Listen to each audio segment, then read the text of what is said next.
So I've done a couple videos, at least one, of failed attempts, I think a couple really, trying to cut discs. So this big tree falls down and we had the idea of cutting disc for tables. So, nice round tables. And the more I thought about it, the more I thought this is not going to be very easy. Turns out it's not.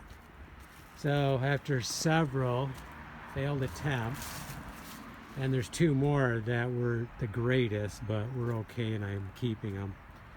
I have now cut 3 in a row that I'm really, especially the last two, were right on tack on. So what am I doing different? I'm about to remove the bark, by the way. It's just an area for bugs to attack. And I probably should mist this down with some borax liquid. So I'll mix it in water, dissolve it, and then spray them down to stop any bug activity. But these aren't, I'm not saying they're perfect, but they're pretty darn good. They're, it's all natural. It's got a cool, distinct look. Yes, I would like to take it in the wood shop, put some 60 grit sandpaper on my belt sander, even it out, drop it down to 80, and then to maybe 120, and get the top polished pretty nice. But you wouldn't have to, you could leave it all natural too. And there are some cracks, and then there may be more cracks as it dries. So one thing you can do is to, one thing I have done is kind of get it the way I want it, fill in the cracks, let it dry, and then linseed oil it and soak it right in, top and bottom. That'll slow down the drying process and less cracking going on. That was something I did with some green lumber. I built some stairs out of, which turned out pretty good. You do get cracking. I'm not saying you don't. You're going to get some. So how am I doing it? So first of all, I'm marking it with the crayon, or the wax crayon, with a board. Actually, I got it right over here. I might as well include that. So right here. So I go around, give myself a good mark. Basically just you need a straight one first. And that is a challenge. You have to have a straight one. So I just go around like this and mark it all the way around. Not all the way, but 3/4 of it. So I got a guide. Then what I'm doing is, secondly, you need a big saw. You need a saw that can run a 36-inch blade. In my case, it's about 38 inches wide. So you need something close to the diameter. So luckily my brother had a blade I could borrow with a really nice new sharp set of teeth on it, chain, and I got my 048 AV running, and it turns out this thing has power. I knew it had power, but very impressive. I mean, I can just hold the gas a little bit and this thing will cut. So that's one thing you need right there. You need a saw that's almost, and a blade that's the length of about the diameter, and you need the power. The bigger it is, the more power you need, and this is, my other chainsaws would not do this, no way. Okay, so what I'm doing is, I'm first using my guides to start cutting, watching the yellow. Then I go to the other side, and I cut some more, and then I'm going down, so I'm kind of cutting like this.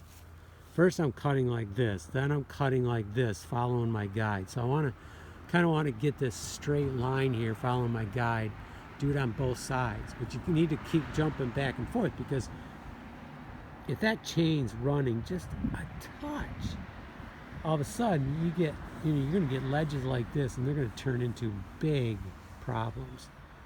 So by going back and forth, you're using that blade, which is straight. That thing is straight. It has to be straight. It needs to be straight. you're using that as your guide by flipping back and forth, and you need it all the way in. Like, you don't want to be cutting just this part, because then you might as well have a short one on. Well, I mean, you're cutting just there, but you need the whole blade in there to guide you. So the problem I was having, so I got this going good, and then I was failing at the bottom, like right down here. I'd get to the bottom and think, oh, I got it made. Nope, don't have it made. Go off, and there we go. It's not as good as it should be. And it tends to want to do that. You can see a little bit there. So what I decided is, then I need to hold the top of the saw up here and cut down like that. And then go to the other side, top of the saw here, and cut like that. And keep doing that. So you can see my ridges here are kind of like this, and the other ones are over like that. So you're keeping as much of the blade in the pocket as you can. You want all that blade guiding you to keep it straight. So that's how you have to think. And you have to keep flipping this side, that side. How often? Like, I flipped probably 15 times to cut one. So you can do the math. So it's a lot of flipping back and forth. You gotta be careful, you know, don't trip. You know, in the meantime, you got the saw running, so you don't want to be tripping on stuff. I actually should move this stuff out of the way and maybe block it up more for the next. Well, the next one will be okay, but then after that, I'm going to have to do something. So finally, after multiple attempts, we're having success. What I feel is success. Yes, not perfect, but I can belt sand this out. I can make that look awesome.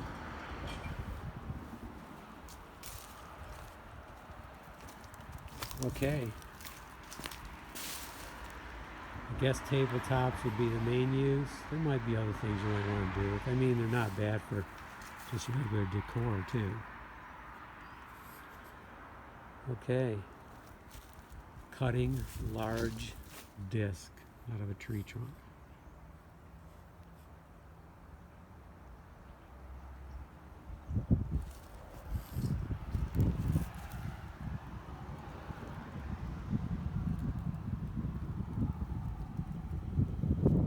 We have some spaltic in here too, you know, where it started to rot. The tree did have a disease, I'm fairly sure of that. Well, I'm real sure it had something. So, you know, that it may be sitting here and curing for a year. This has been sitting on the ground, well, up in the air for a year on stone. So I'm sure we had some activity going on here, some rot activity, but that gives us spaltic, that gives us more design, and when we oil that, I can't wait to see it. It's going to be awesome. So probably going to pull one of them in the wood shop this winter, and we're going to give it a try. Look forward to that video. Well, multiple videos. From there to here. Not an easy task.